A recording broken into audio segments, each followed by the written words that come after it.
Hey guys, so I have been asked to make a video teaching y'all how to make Cuban coffee. And since there's pretty much nothing else to do, I figured I would go ahead and do it. So, without further ado, I'll go ahead and tell y'all what ingredients you need. You obviously need water, you need sugar, and you need the coffee. There's also an optional ingredient, and this is not a Cuban thing, this is a totally me thing. This is cardamom. And I will explain when you add this if you want to do that. The brand that I use is Café La Llave. I find that to be the best brand on the market. It's actually a little cheaper than the more common Bustelo and Pilons. They also make a decaf version. So to start the process, you take the coffee maker apart, and you're going to add water. Normally you would add water to the valve. Okay, you add water in here, you would add it to the valve. I personally like to add a little bit less, simply because I like my coffee strong. Once you add the water, then you add the coffee.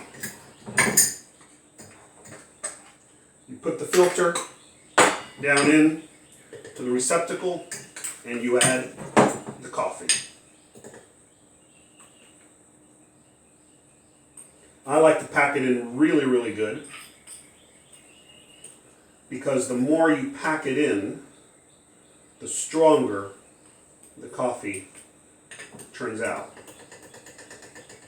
Some people like it less strong. I like it really, really strong. Sometimes it's a little messy. I usually do this over the sink, but given the fact that I am filming this, alright, so once you get it in and you pack it in really good, I always add a little bit more, just on top like this, so that when you squeeze it and you twist it on, it'll compress it. Now here's the part where I add the cardamom. This is completely optional. This is a me thing, it's not a Cuban thing. I just like the cardamom. I would add maybe about a quarter teaspoon, about that much, and then you just squeeze it on. You screw it on, the top on, and you put it on high. I keep the top off because I want to see what's going on. I want to see when it starts percolating, and I'll explain why in a moment. So while that's doing its thing on high, you go ahead and you put the sugar in a little metal tin like this. If you don't have one of these, you can use a mug, a cup, whatever. But the metal on metal, when you're mixing the coffee with the sugar, for whatever reason, seems to work better. Okay, so then I add about 4 teaspoons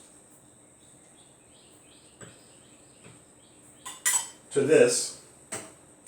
And then I wait for the first few drops of the coffee to percolate up. That is what we call la tinta, the tincture, the ink.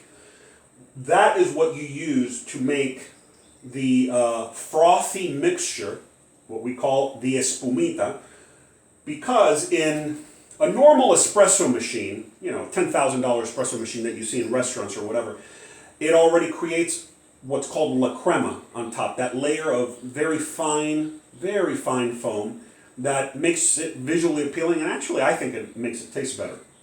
But since you could not recreate that with something like this, automatically, that is, you recreate it by making the espumita. So the sugar is in there, and now we wait for the first few drops of the coffee to come up. I don't know if you can see, but the first few drops of the coffee is starting to percolate up. So now, this is what I will do.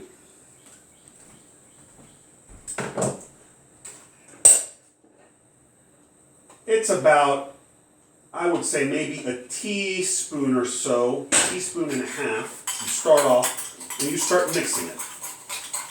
As you can see, look at the color on that. It still needs a little tiny bit more. So I would add maybe another half teaspoon of the coffee to that. Let that continue percolating. And now, notice the color on that. You stir vigorously.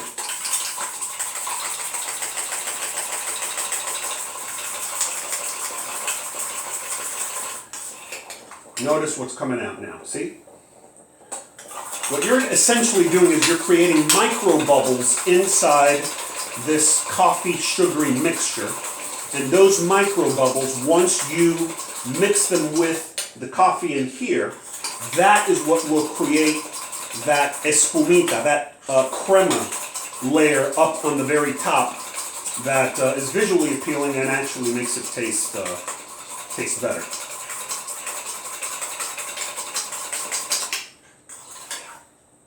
Look at that. Perfect. And the coffee is done. So now what you do is, obviously you turn off the stove. And what I do is, I put this right up here, just for a minute, so that it's nice and hot.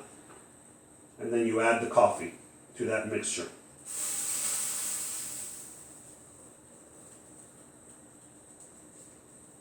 I like my coffee really, really hot. But don't leave it on this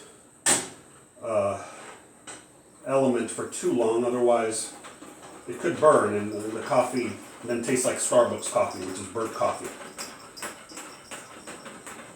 Look at that beautiful crema right there. Alright, now your coffee's done, so you go ahead and find yourself a proper demi-tasse cup. You pour it in and enjoy.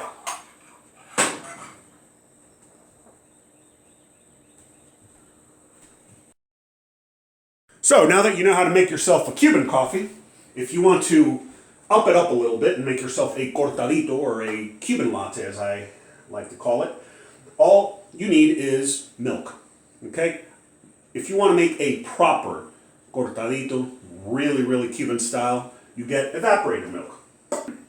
Warm it up, and then, once it's warmed up, you just add it to a slightly larger cup. And the amount of milk that you use versus the amount of coffee is entirely up to you. Some folks like it darker, some people like it lighter. Just add that there. Mix it. And enjoy. Y se acabó.